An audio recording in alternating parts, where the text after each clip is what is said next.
There's I would say just under or around 30,000 buildings in Canada, and we're a very large country. So one of the things you got to think about is windshield time. If somebody has to drive 6 hours to a certain area to deliver it, that could make or break a project cost. This is the Energy Manager's Playbook from Save on Energy, a podcast empowering Ontario energy managers to find success at work. I'm your host, Jay Mullen, and today we're talking about how to tackle energy-saving opportunities when you're dealing with a portfolio of not tens, not hundreds, but thousands of buildings spread out across an entire country. In this episode, from projects to programs. When you're managing a portfolio with one or even a handful of buildings, you can take a hands-on approach. You can do factory visits, spend hours reviewing specs or tinkering with a specific piece of equipment, but when you're dealing with thousands of buildings, that's just simply not possible. So how do you effectively identify and implement energy-saving strategies across a portfolio that immense? There's noise and there's signal, and I think being able to focus on the signal versus the noise is kind of a key criteria for being successful when there's this much going on. Trevor Van Erd is the Managing Director of Professional Services at BGIS. How did you get started working in energy management or in the energy field? I began my career at a company called Husky Technologies, formerly known as Husky Injection Molding Systems. And I graduated from McMaster in 2008 and started there right after school. And when I showed up at Husky, they said, "Hey, we got a really cool problem for you to work on. It's super hot in Europe right now, and there's a big push on energy efficiency in Europe. Why don't we have a look at the injection molding machine and understand what we can do to make it more energy efficient?" So awesome project fresh out of school. And then what we quickly learned is how you design that machine can actually impact how much energy the auxiliaries, like a broader plant, would use. So that was really like the broader zoom out to energy management for buildings. So I went to Enbridge in 2012, had an awesome opportunity to learn about gas, boilers, steam, a bunch of great industrial process. So that role was industrial energy management in the demand side management programs. And then I went over to Electra, formerly PowerStream, and worked in the Save on Energy programs underneath the CDM framework, again, focused on industrial processes. Went back to Husky in 2018 to focus on global sustainability and circular economy. And now I'm over at BGIS, just past my second year anniversary at BGIS. I gather BGIS has some pretty different buildings from those. What type of buildings are you working with now? We do have a wide range of buildings at BGIS, jails, data centers, office towers, retail buildings, gas stations, logistics buildings. And what do you see as some of those biggest differences moving from looking for those energy opportunities in those big industrial facilities into that kind of mixed commercial portfolio? So when I was on the industrial side, you spent a lot of time focusing at one building or one process even within a building. But you can't go to 10,000 buildings across 5 teams. It's not a practical way of deploying or implementing energy savings. So it's been really challenging to zoom out and say, how do you accomplish the same task, energy and sustainability goals, without visiting each building? You need to leverage lots of large data and be data expert, I think, to be successful on large portfolios. Was there anything from your experience in the industrial sector that you felt was really helpful coming into the commercial field? I think the number one thing is having a strategic approach, have a goal. What are we trying to do?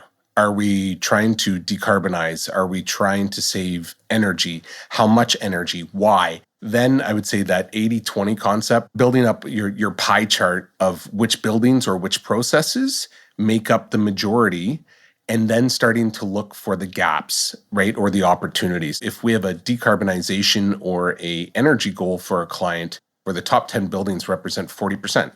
So, all right, let's focus in on those top 10 buildings. The other part would be how you go about selling projects, still understanding what's important to the different key players. So understanding really their pain points and how an energy management project isn't just going to drive energy savings, but it's going to help them solve additional problems. I would say BGIS is like the master of what I call Control C, Control V, copy and paste, identifying and taking a programmatic approach. They've been successful in LED lighting for clients, HVAC controls, FM engagement programs, operational programs.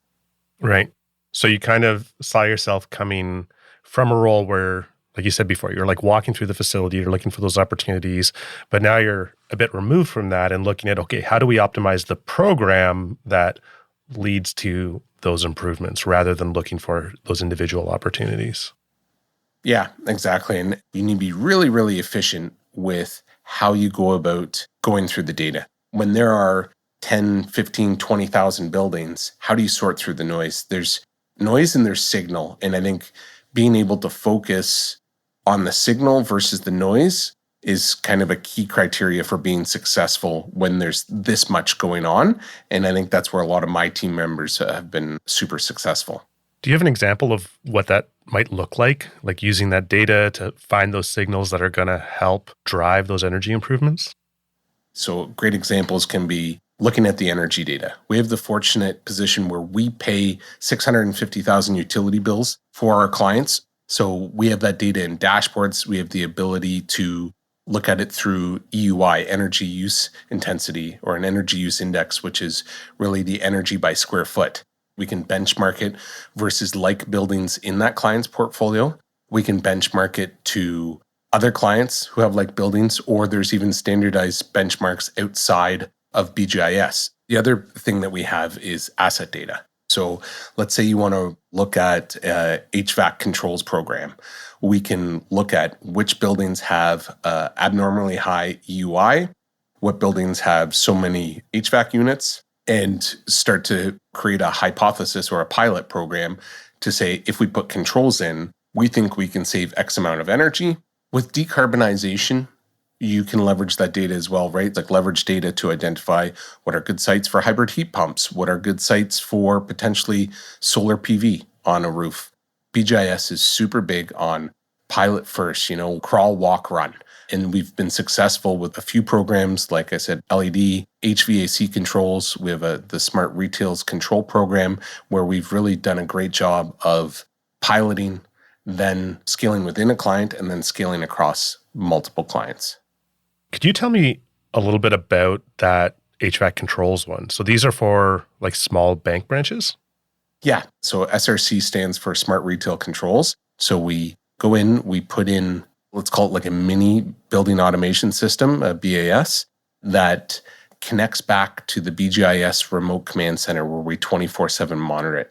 And really the clients get value on a few different avenues. If you have a corporate standard for where your energy or your temperature should be, you can actually save a lot of energy when you remove the controls from people. You may have some unhappy campers, I'll leave it at that, but that's also where the communication side with people in the buildings with your occupants is key. When there are comfort complaints, instead of rolling a technician to it, the 24/7 RCC, the remote command center, they're staffed with BAS technicians. They'll look at the facility and maybe it's as simple as a quick adjustment to a set point, and then we're no longer rolling a truck. So that means the client gets savings associated with avoided truck rolls. Once you have a connected building, now we can tack on additional IoT sensors to bring more value. So that could be leak detection for early detection of floods. It could be indoor air quality. So we've done some pilots around PM 2.5 in areas that are prone for wildfires, right? We get the building connected with the business case associated with energy, but now our focus is, okay, we have this core set of connected buildings. How do we continue to drive value for the client?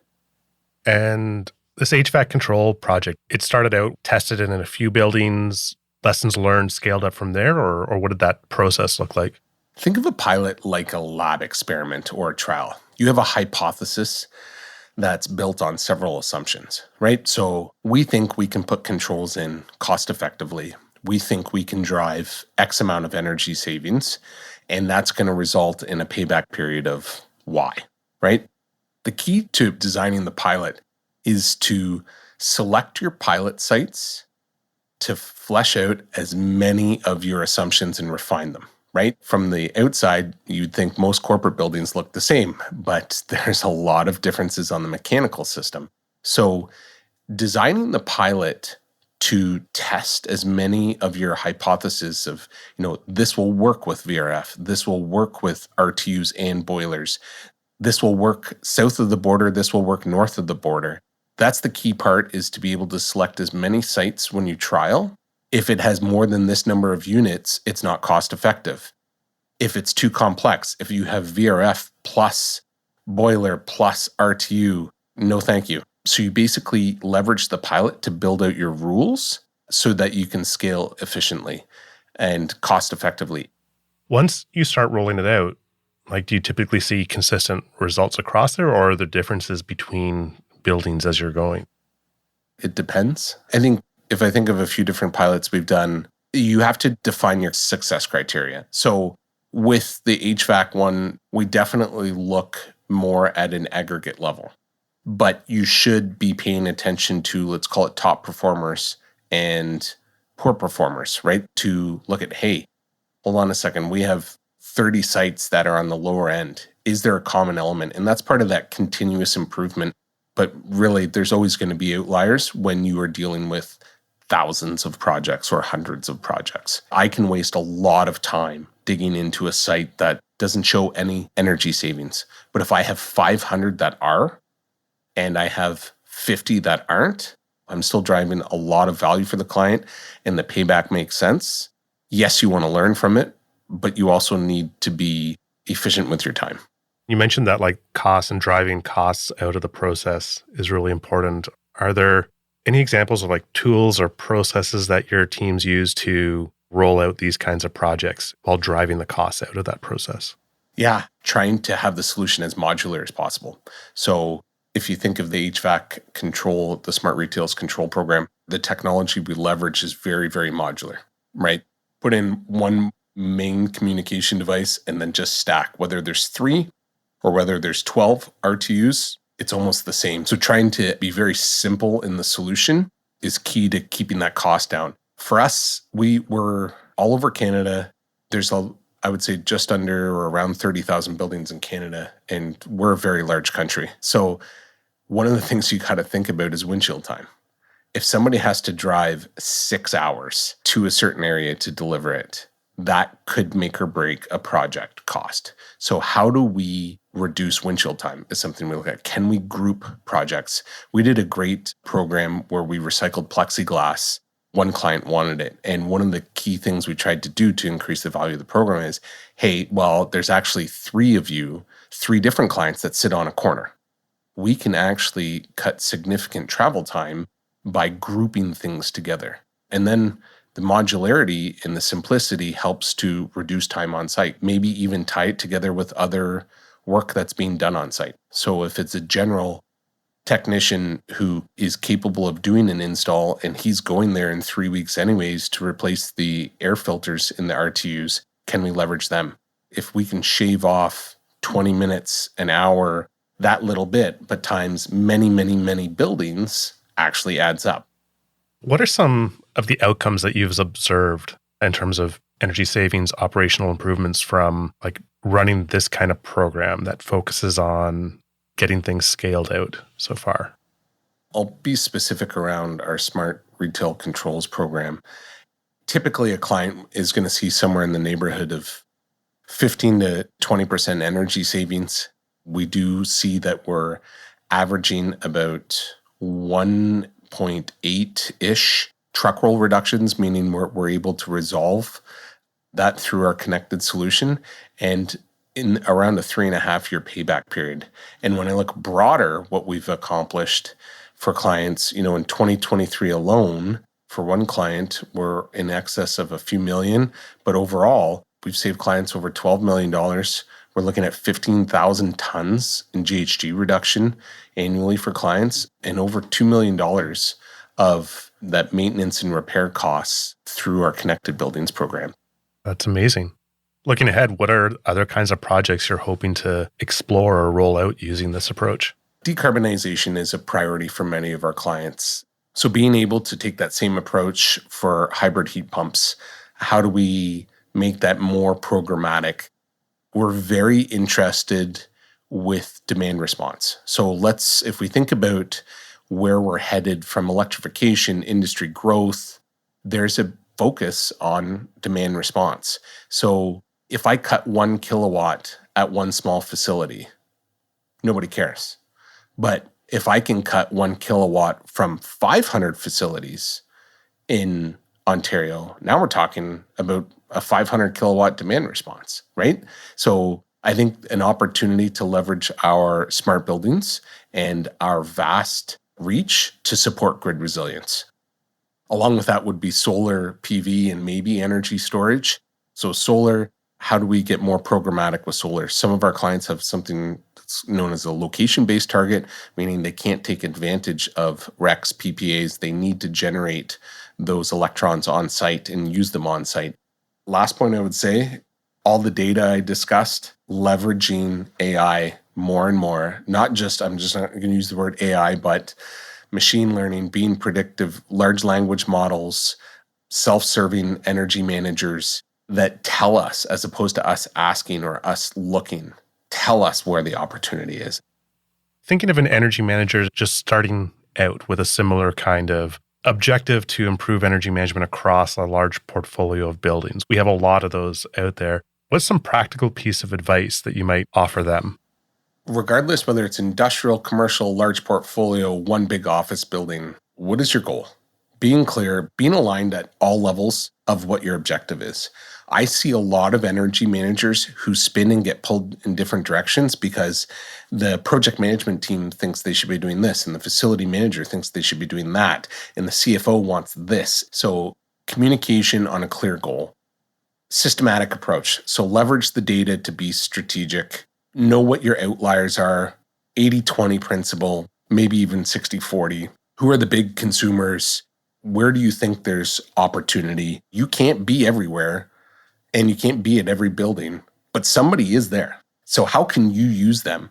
Leverage the people, which means also maybe you buy a lot of coffee for people when you run into them, right? You need friends. I'm a big believer of the rock, pebbles, sand. Don't let everybody around you with their expectations fill your jar with sand. Know your rocks and your pebbles in your portfolio and let them put in a bit of sand, but stay focused. Improving energy performance for a portfolio of thousands of buildings spread out across a country as big as Canada requires an effective strategy. There's a lot we can learn from Trevor's approach. First of all, you need to have a strong understanding of how to leverage data and effectively separate the signal from the noise, and use that to identify and plan the opportunities that will have the greatest impact. Next, you need to focus more on the program than the project. You need an effective process to pilot potential opportunities, learn from those experiments, and then roll it out across the portfolio. As Trevor mentioned, you can't get bogged down in the details of any one particular installation. You need to look at what is going to impact the success of the program.